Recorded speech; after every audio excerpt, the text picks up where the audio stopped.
DK Gupta, सवाल अब मेरा ये है कि जिस तरीके से लगातार लोगों के मन में बहुत संशय रहता है, उन्हें समझ ही नहीं आता कि ये नॉर्मल फीवर है। एक तो क्या होता है कि मौसम चेंज होता है तो भारत में ना बहुत आम है कि वो बीमार पड़ते हैं। कई बार बहुत कंटेजियस होने की वजह से भी एक से दूसरे में बहुत आसानी के साथ ये फैलता चला जाता है। समझना कैसे है कि ये क्या है? जैसे देखिए, मेरा थ्रोट इन्फेक्शन पिछले 1 हफ्ते से बिल्कुल ऐसा ही है। और फीवर के साथ मतलब बुखार शुरू हुआ, गला ख़राब हुआ, फिर लगा सिंपल बुखार है लेकिन गला अभी तक ठीक नहीं हुआ। ऐसा बहुत सारे लोगों के साथ होता है। जब हम समझ ही नहीं पाते कि असली बीमारी क्या है, वो और ज़्यादा डेंजरस हो जाता है बाकी के लोगों के लिए। देखिए, बिल्कुल ठीक कह रहे हैं आप। जैसा अभी पिछले एक दिन में 24 घंटे में पता लगा कि लगभग 300 से ज्यादा नए कोविड के केस आए केरला में। 5 लोगों की मृत्यु हो चुकी है। तो कहीं ना कहीं घबराने की बात तो नहीं, बट हाँ, सतर्क रहने की बात जरूर है। बिकॉज इस समय कोविड का हम सबको पता था कि कोविड खत्म नहीं हुआ है। कोविड को हम कंट्रोल कर सकते हैं। बिकॉज कोई भी अगर वायरस हमारे इन्वायरमेंट में आता है तो उसको हम इरेडिकेट करना बहुत मुश्किल होता है। जैसे हमने जी। वॉक्स को किया था या पोलियो को करा तो कई साल लग गए थे उसको कंट्रोल करने में, इरेडिकेट करने में। बिकॉज वो लोग इतने कॉन्टेजियस में नहीं होते थे, खास करके जो पोलियो वगैरह, उसके बावजूद बहुत टाइम लग गया था। ये तो बहुत कॉन्टेजियस है और ड्रॉपलेट इन्फेक्शन है। पहला सवाल, जैसे आपने बताया कि इस समय जो मौसम बदलता है, जिस समय विंटर आती है, इस समय खांसी जुकाम गला कई वजह से हो सकता है। कई सारे वायरस है, जैसे इन्फ्लुएंजा वायरस है, कोविड वायरस है, और बहुत सारे रेस्पिरेटरी सिंसिशियल वायरस है, उसकी वजह से हो सकता है। कुछ बैक्टीरियल इन्फेक्शन हो सकते हैं। कुछ हम्म। और बहुत सारी फैमिली के वायरसेस होते हैं जिनसे अपर रेस्पिरेटरी ट्रैक्ट इन्फेक्शन होता है। इसमें खांसी है, जुकाम है, गला है, बंद होना है, नाक से पानी आना, रनिंग हो जाना, छींके आना, गले में खराश होना, कफिंग होना, ये बहुत कॉमन है और बहुत सारे इसमें लोगों को होता है, खासकर बच्चों में भी बहुत कॉमन है। बट कैसे डिफरेंशिएट करेंगे कोविड है या नहीं कोविड है? पहली बात तो, अगर आपके एरिया में कोविड के केसेस पाए जा रहे हैं तो फिर हमें सतर्क रहना चाहिए। खास करके जैसे अभी साउथर्न इंडिया में बात करें, केरला वगैरह में, वहाँ कोविड फैल रहा है, तो वहाँ पे अगर ऐसे सिम्टम्स आ रहे हैं, इनको बोलते हैं influenza like illness, ILI। ILI influenza like illness मतलब क्या होता है? इसमें जब तक आप जांच ना कर लें तब तक किसी को लेबल करना कि कोविड है या नॉन कोविड है, या रेस्पिरेटरी सिंसिशियल वायरस है, या इन्फ्लुएंजा है, या बैक्टीरियल वायरस, बैक्टीरियल कोल्ड है, तो ये कहना बड़ा मुश्किल। तो अगर आपको कोई सिम्टम्स आता है, जिसमें खांसी है, जुकाम है, गले में दर्द है, बुखार है, बॉडी एक है, हेड है, कभी कभी नोजिया, वॉमिटिंग है, लूज मोशन भी हो सकते हैं, ऐसे सिम्टम्स आ रहे हैं, तो ये इसको बोलते हैं upper respiratory tract infection. Normally ये वायरली होता है। अगर साथ में गले में बहुत दर्द है, गले के साथ इसका बहुत तेज बुखार है, तो कभी कभी बैक्टीरियल इन्फेक्शन हो सकता है, टॉन्सिलाइटिस वगैरह, या फेरिंजाइटिस वगैरह हो सकता है।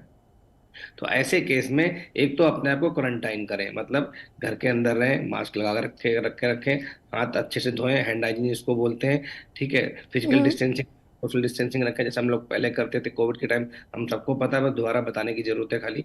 अगर उसको हम ध्यान रखते हैं, और साथ में अपने डॉक्टर से संपर्क जरूर करें। बिकॉज डॉक्टर, बहुत बार होता है कि हम लोग सिम्टम्स देख के, जरूरी नहीं कोविड हो, कोविड के अलावा भी कभी कोई कुछ खतरनाक सिम्टम्स, अपर रेस्पिरेटरी इन्फेक्शन में इन्फ्लुएंजा भी खतरनाक है। इन्फ्लुएंजा को भी लाइटली नहीं लेना चाहिए, बिकॉज ये भी कॉन्टेजियस होता है। उसके केस में हमें एंटीवायरल ड्रग दवाइयाँ अवेलेबल है, वो देनी पड़ती है, उसका रिस्पॉन्स बहुत अच्छा होता है। और अगर नहीं देते तो खास करके जो सीनियर सिटीजन्स हैं, या जो जिनको लोगों को कॉम्प्लिकेशंस हैं, जो कोमॉर्बिड लोग हैं, जो बच्चे ऐसे हैं जिनको अंदर निमोनिया की, अस्थमा के चांसेस ज़्यादा रहते हैं, या इनकी किडनी की डिजीज है, या स्टेरॉइड्स में, ऐसे लोगों में इनमें इन्फ्लुएंजा भी कॉम्प्लिकेट हो सकता है।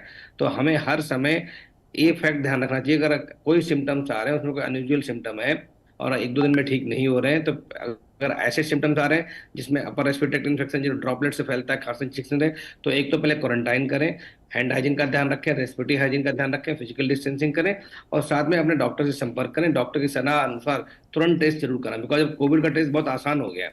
मतलब अब तो आजकल घर पे किट मिल जाती है, मेडिकल स्टोर पे किट मिल जाती है, जी। Antigen test, COVID PCR, RT-PCR है। अगर हमें वेरिएंट का पता करना, जैसे JN-1 वेरिएंट जो है, जो पुराना वेरिएंट है ओमिक्रॉन, उसका ही भाई बहन की कैटेगरी में आता है, उसी की फैमिली से आ रहा है, और उसका जो वेरिएंट है, इसका जो हम जब जांच करते हैं कौन सा वेरिएंट है, जिसका नाम पिरोला वेरिएंट है, उसका सब वेरिएंट है, उसकी जांच करने के लिए हमें RT-PCR चाहिए होता है, बट स्क्रीनिंग के लिए RT-PCR नहीं चाहिए। तो ये हम्म। दिमाग में निकाल दें कि सबको RT-PCR कराना है, पहले एंटीजन टेस्ट करा लें, जिससे आपको पता लग जाएगा कि कोविड है या नॉन कोविड है। अगर कोविड है तो कौन से टाइप का कोविड है, उसके लिए हमें RT-PCR की जरूरत पड़ती है, तो वो कराना चाहिए। सिम्टम्स और लक्षण मैंने आपको बता दिए क्या है। प्रिवेंशन का तरीका, कोविड अप्रोप्रिएट बिहेवियर खाली कोविड से नहीं बचाता, ये दूसरे इन्फ्लुएंजा वायरस है, निमोनिया है, और RSV वायरस है, या जब भी माइकोप्लाज्मा निमोनिया फैला था उससे, टाइफाइड से, जितने भी गैस्ट्रोएंटेराइटिस है, जॉन्डिस है, हेपेटाइटिस है, लूज मोशन है, डायरिया है, जितने भी वायरल बैक्टीरियल इलनेस है, जो हाथ धोने से अगर बस नहीं करते हम लोग, हाथ अच्छे से नहीं धोते, इसको बोलते हैं हैंड हाइजीन अच्छे से नहीं करते, तो फीको ओरल रूट भी बोलते हैं इसको, इससे फैलती है। इसको हम बड़े आसानी से कम कर सकते हैं। दूसरी बात रही कि हमें करना क्या चाहिए, समय हम सबको पता है कि कोविड अभी गया नहीं, अगले कई 10-20 साल भी नहीं जाने वाला है। जी। तो हमें अगर दोबारा से नियर नॉर्मल या न्यू नॉर्मल लाइफ की जो हम बात करते थे पहले भी आपके थ्रू, हम्म। उसमें ध्यान देना चाहिए। कहीं ना कहीं फिर दोबारा जैसे कोविड चला गया तो जनता थोड़ी सी लापरवाह हो गई, हम सब लापरवाह हो गए। इवन मीडिया में जैसे आपने तुरंत एक केसेस उठाए, मीडिया भी इस पे हम लोग फोकस नहीं करते, बिकॉज बहुत सारे वायरल्स आते हैं चले जाते हैं। तो कहीं ना कहीं हमें कोविड नहीं, हमें अपने ऐसा कोई दूसरा वायरस भी ना आ जाए जो हम्म। बहुत तेजी से हो, बहुत तेजी से फैलता हो। जैसे इस वाले केस में क्या हो रहा है, इसमें स्पाइक प्रोटीन में म्यूटेशन है, उसकी वजह से ये, अगर हो सकता है, अभी कंफर्म नहीं है कि इसका जो स्केप मैकेनिज्म हो वो स्ट्रांग हो और हमारी बॉडी के अंदर तेजी से घुस जाए कोशिकाओं में, वहां जाके तेजी से क्या नाम है जिसको रेप्लिकेट करे, और उसकी वजह से वायरल लोड बढ़ सकता है और हो सकता है कॉम्प्लिकेशन भी पैदा कर सकता है। ऐसे 4 मृत्यु हुई जो इस समय। तो कहीं ना कहीं हमें हल्के में नहीं लेना चाहिए। और म्यूटेशन वायरस में बहुत कॉमन होते हैं। 2 तरह के म्यूटेशन होते हैं मैं बताऊंगा, एक होता है जेनेटिक शिफ्ट, एक जी। होता है जेनेटिक ड्रिफ्ट।